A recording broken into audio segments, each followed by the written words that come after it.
سلامون دوستانو، خدای دې وکړي چې روغ جوړ اوسئ. نن به دوستانو د ایکسل پروګرام یو نوی کورس شروع کړو. آیا تاسو هم کله ایکسل خلاص کړی دی او یا هم ورته حیران پاتې سوي یاست چې له کوم ځای څخه یې شروع کړئ یا شاید هڅه مو کړې چې څنګه فورمولې استعمال کړو یا مثال جدولونه یا چارتونه او نور پیچلتیا کیدای شي تاسو ته ښکاره سوي. ښه خبر دا ده چې زه به تاسو ته د ایکسل له صفر څخه شروع کړم، ټیک په ټیکي په ساده ډول سره او په عملي مثالونو سره به هره ورځ کولی شئ چې تاسو کار وکړئ او دا کلاس درسره تعقیب کړئ. نو راځو اول دلته لومړی به د ایکسل پروګرام په معرفت باندې به وغږیږو، په تعریف باندې به بحث وکړو چې ایکسل پروګرام څه شی دی. ایکسل پروګرام ما تاسو ته ساده پښتو تعریفونه رااخیستي دي ځکه چې که چېرې تاسو ته مفهوم یې ورسېږي، یعنې اوس که چېرې زه تاسو ته په انګلیسي درکړم کیدای شي دا یو میخانیکي ډول وي، نو ښه دی چې په پښتو پوه شئ. نو ایکسل پروګرام تعریف ته راځو. ایکسل پروګرام هر کله چې موږ د مثال د یو چا څخه اورو یا مثال خلاصول ته ایم ایس ایکسل نوشته وي، ایم ایس خپله څه معنا ایم ایس چې دی د مایکروسافټ، یعنې دا پروګرام چې دی د مایکروسافټ تولید دی یا هم د مایکروسافټ افیس پروګرامونو له جملې څخه دی چې د حساب لپاره، د محاسبې لپاره او د ډیزاین لپاره هم استعمالیږي. یعنې هر کله چې تاسې داسې شخص ونیئ چې مثال هغه په دفتر کې کار کوي، خلاصه چې هر دفتر یا مثال یو بل ځای یا په بانک یا مثال په پوهنتون کې په دې ټولو ځایونو کې موږ یا خصوصا د مالي بخش کې موږ ایکسل پروګرام ډېر څخه استفاده کوو. نو دا تعریف سو. راځو څنګه یې خلاصولی سو یا په څو طریقې خو ډېرې دي، خو دا ساده طریقې ما تاسو ته راخیستې دي. اول د سټارټ بټن د لایک چې تاسو سره انسټال نو دا بټن باندې کلیک کوئ. دلته لیکئ ایکسل پروګرام، یا مثال په سټارټ بټن باندې کلیک کوئ، دلته راځي ای بخش ایکسل چې دی په ای شروع شوی، نو پر ای باندې کلیک کوئ، دلته تاسو ته ایکسل پروګرام خلاصي. بل بخش دوم چې دی سرچ دی، د سرچ د لارې هم تاسو کولی شئ چې ایکسل پروګرام خلاص کړئ. دلته په باندې کلیک کوئ، دلته لیکئ چې ایکسل، نو تاسو ته به ایکسل راولي.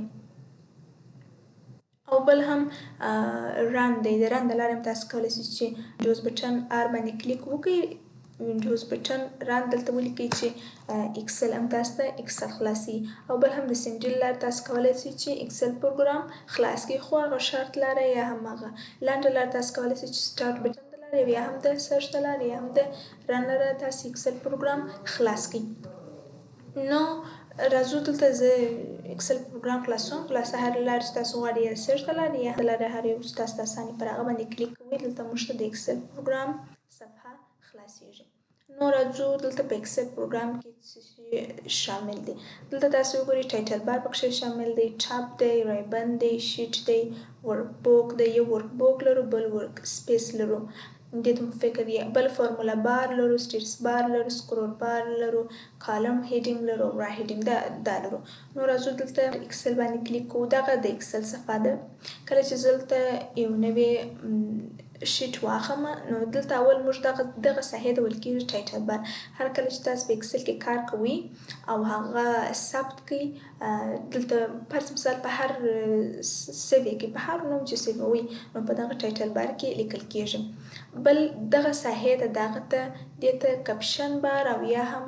کنټرول بار ویل کېږي. تاسو دې ساحې څخه کولی شئ چې مثال صفحه کلوز کړئ، مثال مینیمم مکسیمم یې کړئ. نو دغه ساحې ته بل موږ په هغه دلته موږ بل وویلی چې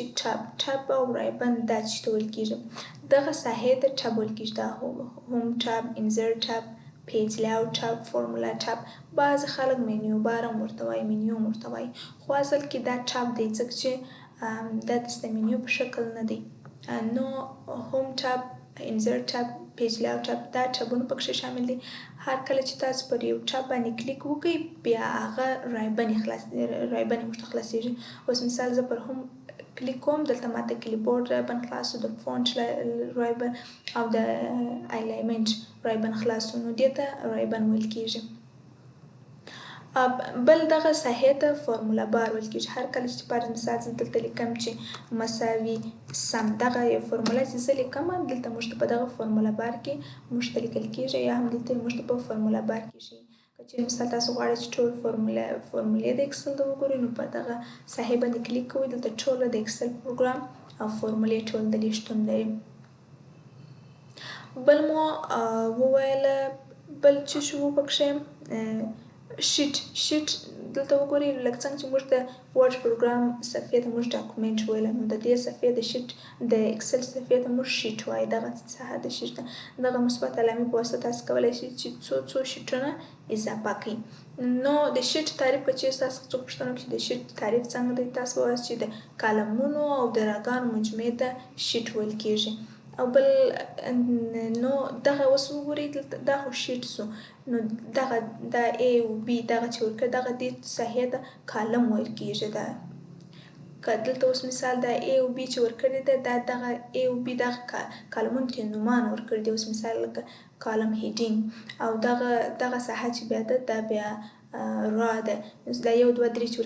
ورکړي دي دا بیا را هیډینګ ده او کله چې مثال دغه یوه دانه خانه د یوې خانې ته سیل ویل کیږي یا یوه حجره نو دلته موږ په دغه ټوله شیټونه چې پکښې په دې کې راغلي دي دې ته بیا ورک بوک ویل کیږي ورک بوک بیا د ورک بوک تعریف یې په داسې دی کې چې په ساده شکل سره ووایي د شیټونو مجموعې ته ورک بوک ویل کیږي یعنې څو ډېر ټول شیټونه دي دغه د شیټونو مجموعې ته ورک بوک ویل کیږي او ورک سپیس به چې ویل کیږي ورک سپیس بیا د ورک بوک مجموعې ته ورک سپیس ویل کیږي دغه ساحه چې ده دغه هورزنټل دا سکرول بار دی چې مثال موږ خپل صفحه کولی شو چې راسته چپه طرف ته ور پورته وځو یا مثال کښته پورته کړو نو دوستانو دغه د ایکسل پروګرام معرفت و یا هم اوله پیژندنه وه نو د دې وروسته به موږ انشاءالله کوشش وکړو د خیره چې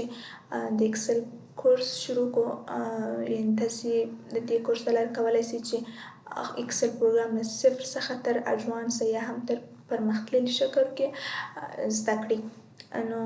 که چیرې دوستانو ویډیو مو خوښ شوی وي چینل سبسکرایب یې کړئ لایک یې کړئ که چیرې مو پوښتنه درلوده تاسو کولی شئ چې په کومنټ کې ووایاست مننه